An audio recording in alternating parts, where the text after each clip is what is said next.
ہوں کہ آج آکسفورڈ نے جو فیصلہ کیا ہے اور جو چانسلر کے امیدواروں کی فہرست جاری کی ہے، انہوں نے اس بات کو ریئلائز کیا کہ ایک بندہ جو کیسز میں وانٹڈ بھی ہے، جس کے خلاف کنوکشنز بھی ہیں، جس کے کیسز چل بھی رہے ہیں، جس میں سر فہرست جو ہے 190 ملین پاؤنڈ کا ایک میگا کرپشن کیس ہے، انہوں نے اس کو اس لسٹ میں شامل نہیں کیا۔ تو یہ جو میسج دیا جا رہا ہے نا کہ جو غداری کرے گا اس کو ہم عبرت کا نشان بنا دیں گے، فلاں کر دیں گے، تو میں یہ بتانا چاہتا ہوں کسی کو قانون ہاتھ میں لینے کی اجازت نہیں ہے۔ آج کے دن جو ایک اور اہم خبر آئی ہے وہ آکسفورڈ کے چانسلر کے الیکشن کے حوالے سے ہے، اور دیکھیے مہذب معاشروں کے اندر اور جہاں پہ جو رول آف لا جو ہے وہ پریویل کرتا ہے اور قانون اور آئین کی بالادستی ہوتی ہے، وہاں پہ کنوکٹڈ اور جو لوگ کیسز میں ملوث ہوتے ہیں ان کو اس طرح کی اسٹریم پوزیشنز کے لیے الیکشن رن کرنے کی اجازت نہیں ہوتی۔ الحمدللہ ایس سی او کا آج جو سمٹ تھی وہ اپنے اختتام کو پہنچی اور پاکستان کا نہ صرف بین الاقوامی سطح پہ تشخص بحال ہوا، پاکستان کی ساکھ بحال ہوئی، بلکہ جو آنے والے مہمان تھے انہوں نے پاکستان کی کردار کی بھی تعریف کی، جو خطے میں پاکستان ایک اپنا اہم کردار ادا کرتا ہے۔ یہ پاکستان کے لیے ایک اعزاز کی بات ہے کہ 27 سال بعد ایک کانفرنس جو ہے اس لیول کی پاکستان میں ہوئی ہے۔ اکنامک انڈیکیٹر بھی بہتر ہو رہے ہیں اور اس کانفرنس کے انعقاد سے پاکستان کو میں سمجھتا ہوں نہ صرف لانگ ٹرم بہت فائدہ ہوگا بلکہ پاکستان کی عوام کے لیے آنے والے دنوں میں مزید خوشخبری آئے گی۔ جو اب سے کچھ دیر پہلے ایک میسج سرکولیٹ کر رہا ہے تحریک انتشار کی طرف سے، جس میں وہ کہہ رہے ہیں کہ غداری جو کرے گا بادی چیئرمین پی ٹی آئی کے ساتھ اس کا فلاں حشر کریں گے، اس کو یہ کر دیں گے، اس کو وہ کر دیں گے۔ الحمدللہ ایس سی او کا آج جو سمٹ تھی وہ اپنے اختتام کو پہنچی اور پاکستان کا نہ صرف بین الاقوامی سطح پہ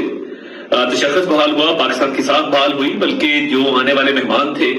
انہوں نے پاکستان کی کردار کی بھی تعریف کی، جو خطے میں پاکستان ایک اپنا اہم کردار ادا کرتا ہے، اور اس کے ساتھ ساتھ انتظامات کو بھی سراہا اور مہمان نوازی پر شکریہ بھی ادا کیا۔ تو میں سمجھتا ہوں کہ یہ پاکستان کی جیت ہے۔ تمام لوگوں نے جنہوں نے اس میں شرکت کی ان کا بھی بہت شکریہ، اور ministry of foreign affairs, ministry of information, باقی جتنی منسٹریز اس میں انوالو تھیں، عوام کے تعاون کا بہت شکریہ۔ عوام نے اسے بھرپور ساتھ دیا اور میں سمجھتا ہوں کہ یہ پاکستان کے لیے ایک اعزاز کی بات ہے کہ 27 سال بعد ایک کانفرنس جو ہے اس لیول کی پاکستان میں ہوئی ہے۔ اکنامک انڈیکیٹر بھی بہتر ہو رہے ہیں اور اس کانفرنس کے انعقاد سے پاکستان کو میں سمجھتا ہوں نہ صرف لانگ ٹرم بہت فائدہ ہوگا بلکہ پاکستان کی عوام کے لیے آنے والے دنوں میں مزید خوشخبری آئے گی۔ جو بائیلیٹرل ٹاکس ہوئی ہیں، آج رشین پرائم منسٹر سے وزیر اعظم شہباز شریف صاحب کی میٹنگ ہوئی، تو جو ٹریڈ اور انویسٹمنٹ کو بڑھانے کے حوالے سے مختلف ممالک کے ساتھ بات چیت چل رہی ہے، اس سے پاکستان کی معیشت کو، پاکستان کے عوام کو جو ہے وہ بہت فوائد حاصل ہوں گے۔ تو یہ اللہ تعالیٰ کا شکر ہم ادا کرتے ہیں، اور وزیر اعظم شہباز شریف کا ویژن تھا جس کے تحت یہ سکسیسفل ایس سی او سمٹ کا انعقاد کیا گیا۔ اب سے کچھ دیر پہلے ایک میسج سرکولیٹ کر رہا ہے تحریک انتشار کی طرف سے، جس میں وہ کہہ رہے ہیں کہ غداری جو کرے گا بادی چیئرمین پی ٹی آئی کے ساتھ اس کا فلاں حشر کریں گے، اس کو یہ کر دیں گے، اس کو وہ کر دیں گے۔ آج کے دن جو ایک اور اہم خبر آئی ہے وہ آکسفورڈ کے چانسلر کے الیکشن کے حوالے سے ہے، اور دیکھیے مہذب معاشروں کے اندر اور جہاں پہ جو رول آف لا جو ہے وہ پریویل کرتا ہے اور قانون اور آئین کی بالادستی ہوتی ہے، وہاں پہ کنوکٹڈ اور جو لوگ کیسز میں ملوث ہوتے ہیں ان کو اس طرح کی اسٹریم پوزیشنز کے لیے الیکشن رن کرنے کی اجازت نہیں ہوتی۔ تو میں سمجھتا ہوں کہ آج آکسفورڈ نے جو فیصلہ کیا ہے اور جو چانسلر کے امیدواروں کی فہرست جاری کی ہے، انہوں نے اس بات کو ریئلائز کیا کہ ایک بندہ جو کیسز میں وانٹڈ بھی ہے، جس کے خلاف کنوکشنز بھی ہیں، جس کے کیسز چل بھی رہے ہیں، جس میں سر فہرست جو ہے 190 ملین پاؤنڈ کا ایک میگا کرپشن کیس ہے،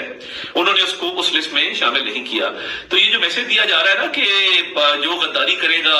اس کو ہم عبرت کا نشان بنا دیں گے، فلاں کر دیں گے، تو میں یہ بتانا چاہتا ہوں کسی کو قانون ہاتھ میں لینے کی اجازت نہیں ہے۔ کوئی کسی کو تھریٹ کرے گا یا جلاؤ گھیراؤ کرے گا یا کوئی ایسا معاملہ کرے گا جس سے کسی کو نقصان پہنچانے کی کوشش کی، وہ کوئی بھی پارلیمنٹیرین ہو، تو یاد رکھیے نشان عبرت آپ نہیں بنائیں گے، نشان عبرت جو ہے وہ اسٹیٹ آپ کو بنائے گی اگر کسی نے کسی کی زندگی کو، کسی کے جان و مال کو نقصان پہنچانے کی کوشش کی۔ یہ جو ایک تھریٹس دینے کا سلسلہ ہے اور یہ دھمکی آمیز رویہ ہے اور یہ فیشسٹک سوچ ہے بادی چیئرمین پی ٹی آئی اور ان کی پارٹی کی کہ آئی ایم ایف کو لیٹر آپ لکھتے ہیں پاکستان کو ڈیفالٹ کرانے کے لیے، 9 مئی کو حملے آپ کر کے شہداء کی یادگاروں کو مسمار کرتے ہیں، اور جب آپ کا دل کرتا ہے اٹھ کے کہتے ہیں کہ جی ہم ایس سی او سمٹ ہو رہی ہے تو اس دوران ہم یہاں پہ احتجاج کریں گے، اور وہ بھی میں کہتا تھا ایمٹی تھریٹ ہے، یہ بھی ایمٹی تھریٹ ہے، یہ بالکل ان کی نہ اس میں کوئی سنجیدگی ہے، نہ یہ کر سکتے ہیں، اور نہ ان کے اندر اتحاد و اتفاق ہے، آپس میں لڑے ہوئے ہیں، اب لوگوں کو دھمکا رہے ہیں کہ جی غداری تو بھائی جنہوں نے ملک کے ساتھ کی ہے وہ آپ کے سامنے اس کی واضح مثالیں موجود ہیں، جو آپ لوگ کرتے رہے ہیں اور جو آپ لوگوں کا رویہ رہا ہے اور جو آپ نے اس ملک کے ساتھ کیا ہے اپنے دور حکومت کے اندر اور اس کے بعد بھی، تو یہ آپ کس کو کہہ رہے ہیں؟ اور یہ جو میں ہمیشہ کہتا ہوں کہ پاکستان ہے تو ہم سب ہیں، کوئی سیاسی جماعت کوئی سیاسی لیڈر پاکستان سے بڑا نہیں ہے، تو یہ جو آپ کہہ رہے ہیں نا فلاں کے ساتھ غداری، بھیا آپ لوگوں نے ملک کے ساتھ کیا کیا ہے؟ اور ادھر آپ کہہ رہے ہیں کہ جی جو بانی چیئرمین پی ٹی آئی کے ساتھ غداری کرے گا اس کے ساتھ فلاں کر دیں گے، کچھ نہیں ہونے لگا، امن سکون سے معاملات آگے بڑھیں گے انشاءاللہ تعالیٰ، معیشت ہماری ترقی کر رہی ہے، فورن پالیسی میں ہم بہت آگے بڑھ گئے ہیں اللہ تعالیٰ کے فضل سے، تو یہ جو دھمکیاں دی جا رہی ہیں